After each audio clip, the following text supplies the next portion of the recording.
Meaning of frill. Frill. Frill. Frill. Frill. Frill refers to an ornamental detail or an extra feature that is added to an object to enhance its appearance.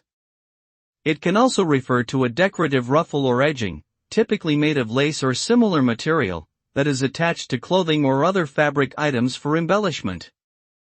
Frills are often associated with feminine fashion and can be seen on dresses, blouses, and skirts. The term frill can also be used metaphorically to describe an unnecessary or excessive extra feature or detail that is added to something.